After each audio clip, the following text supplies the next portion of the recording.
사람들은 존경과 칭찬을 얻고 싶은 거지 사실은 그 비싼 차와 비싼 집을 원하는 게 아닐 수 있다는 건데요. 사람들이 행복하기 위해서 부자가 되려고 한다고 했는데요. 돈이 많다고 해서 행복한 것은 아닌 게 확인이 되었죠. 결국 내 시간을 내 뜻대로 쓸 수 있다는 것이 돈이 주는 가장 큰 배당금이자 가치이다. 네, 안녕하세요. 책 속에 있는 돈이 되는 정보를 드리는 벌어보라입니다. 딱딱해. 네.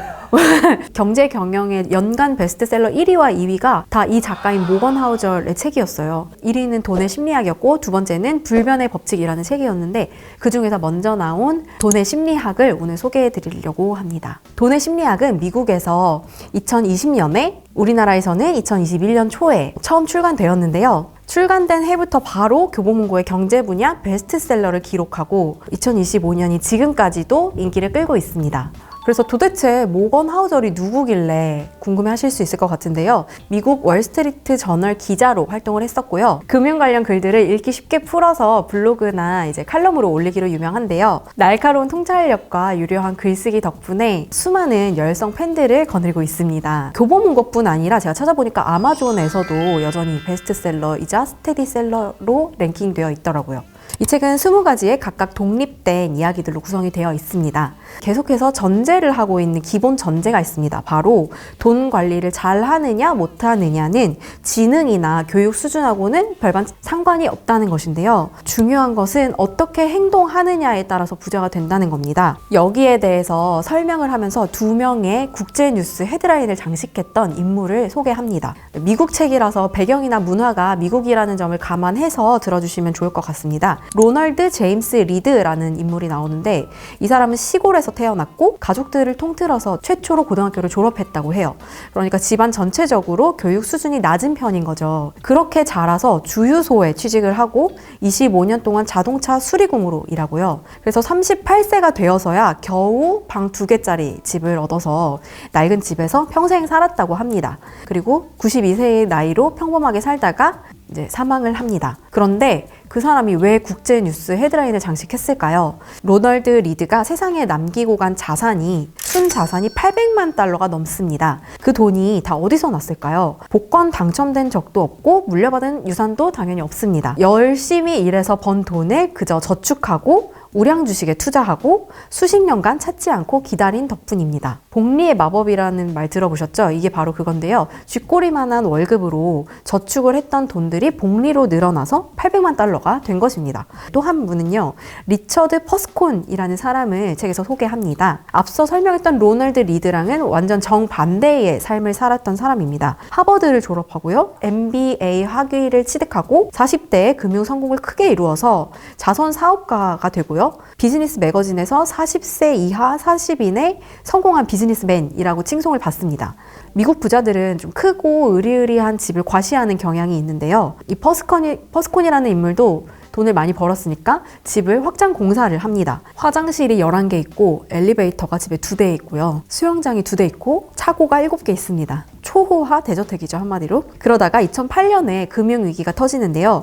그때 퍼스콘의 재산은 순식간에 먼지가 돼버립니다. 비유동 자산하고 부채를 보유하고 있었기 때문에 그대로 이제 파산을 해버리게 되고요.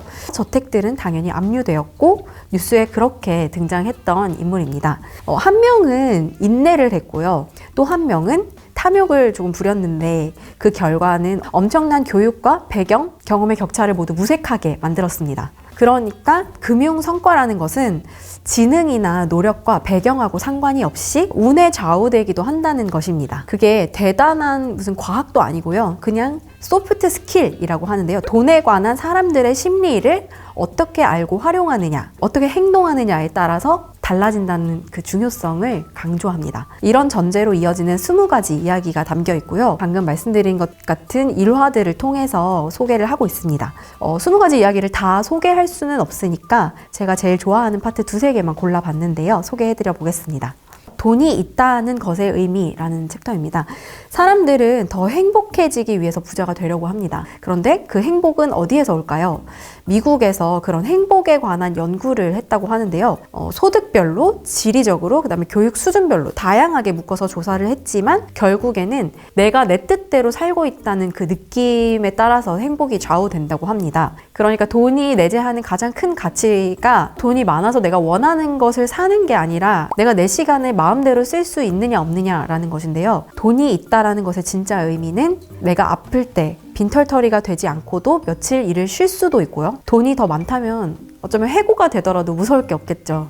그래서 상사가 별로 두렵지도 않을 수 있고요. 새 직장을 구하느라 쉬더라도 별일이 없으니까 충분히 좋은 자리가 날 때까지 여유롭게 기다릴 수 있는 상태를 말할 수 있겠죠. 그거는 이제 인생을 바꿀 수도 있는 결정이 되기도 할 거고요. 자신이 원할 때는 언제든지 은퇴를 할 수 있는 능력이기도 합니다. 돈으로 시간과 선택권을 살 수가 있다는 것은 사치품을 사는 것이랑은 비교도 안 될 만큼 큰 가치라는 점을 책에서 일깨워줍니다. 지금 우리는 전례 없는 부유한 시대를 살고 있는데요. 부나 소득이 훨씬 낮았던 그런 시대에 비해서 평균적으로 더 사람들이 행복할까요, 과연? 갤럽에서 설문조사를 했지만 그렇지는 않다고 합니다. 그 이유가 크게 두 가지인데요. 하나는 우리가 많아진 부를 더 크고 더 좋은 물건을 사느라고 계속해서 많은 걱정과 스트레스를 오히려 안고 있다는 점입니다. 그리고 또 하나는 부는 많아졌으나 오히려 자유로운 시간은 줄어들었다는 점입니다. 그 이유는 직장과 관련이 있는데요.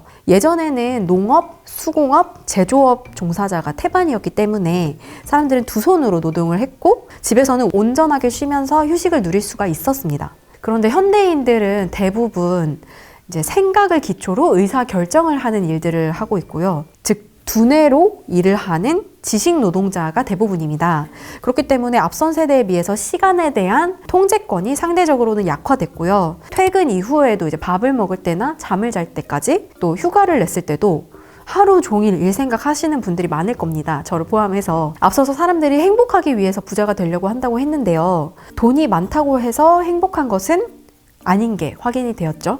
그리고 행복을 위해서 돈이 필요한 것도 사실이 확인이 되었습니다. 결국 내 시간을 내 뜻대로 쓸 수 있다는 것이 돈이 주는 가장 큰 배당금이자 가치이다. 이런 이야기를 하고자 하는 것 같습니다. 그리고 두 번째로 하나 더 소개를 해드릴 이야기는 페라리가 주는 역설이라는 이야기입니다. 이것도 재밌는데요. 페라리 같은 멋진 차가 지나가면 사람들은 그 차를 한 번쯤 쳐다보죠. 그러고 무슨 생각들을 하세요? 과연 저 차를 모는 저 사람이 너무 멋있다라는 생각을 하시나요? 아니면 그 차를 모는 사람이 존경스럽다라는 생각을 하시나요? 그렇지는 않을 겁니다. 대부분 그냥 차 자체를 보고 감탄을 하거나 그냥 보통은 그 운전석에 탄 본인의 모습을 투영하면서 내가 저 차를 끌어보면 어떨까? 고급차를 타는 나의 모습을 상상을 한다고 합니다. 그러니까 고급차를 타는 심리는 다른 사람들에게 본인의 능력이나 나는 부자야, 나는 똑똑해 라는 점을 과시하고 싶어서 타는 거지만 보는 사람들은 그렇지 않다는 거죠. 그냥 그 차 자체를 볼 뿐이지 그 사람에 대해서 존경을 하거나 경외감을 갖지는 않습니다. 비싼 차나 고급 시계, 호화로운 집에 살고 싶다라는 것은 어쩌면 내가 진짜 원하는 게 그것인지 좀 착각일 수도 있다고 이야기를 합니다.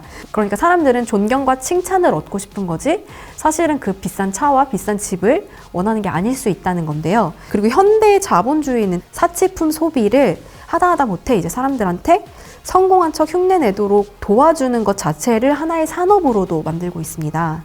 예를 들면 전용기가 있는 척 사진을 인증샷을 찍게 해주는 인스타그램에 올려주는 서비스도 운영을 하고 있고요. 그래서 이 부분은 다음 장인 9번째 이야기 부의 정의하고도 연결이 되는데요. 세상에는 자산 부자와 소비 부자가 있다고 합니다.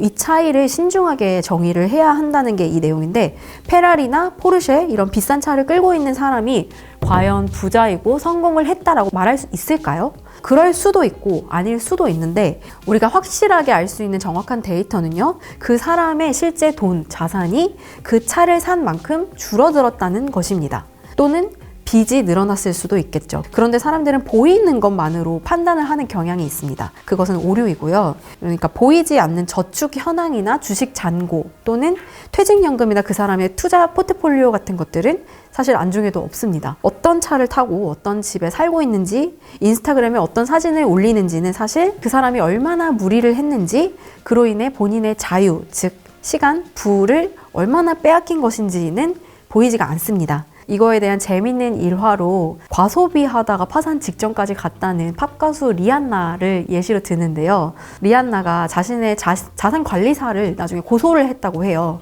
그때 그 자산 관리사가 이렇게 말했다고 합니다. 돈으로 물건을 사면 결국엔 물건은 남지만 돈은 사라진다라는 되게 당연한 사실을 왜 말로 해야지만 아십니까? 이렇게 이야기를 했다고 합니다. 근데 이런 되게 웃음 나오는 정말 간단한 사실을 사람들은 의외로 말을 해주지 않으면 잘 모른다고 합니다. 대부분 백만장자가 되고 싶다라는 것의 의미는 실제로 100만 달러를 쓰고 싶다는 의미로 사람들이 많이 사용을 하고 있고요. 백만장자가 되는 것과 백만장자를 쓰는 것이랑은 사실은 부자랑은 정반대로 가는 길이라는 것을 사람들이 생각보다 잘 모른다고 합니다. 작가가 이야기를 되게 재밌게 풀어내거든요. 읽다 보면은 이 사람이 되게 부에 대한 지식도 당연히 해박하지만 타고난 이야기꾼이다 느낌을 받으실 수 있을 만큼 되게 재밌게 몰입을 하실 수 있을 겁니다. 그래서 20가지 이야기가 책은 되게 두껍지만 막 되게 부담스러운 이야기들은 아니기 때문에 두고두고 읽으면 좋을 책으로 추천을 해드리고 싶습니다. 지금까지 버러보라였습니다.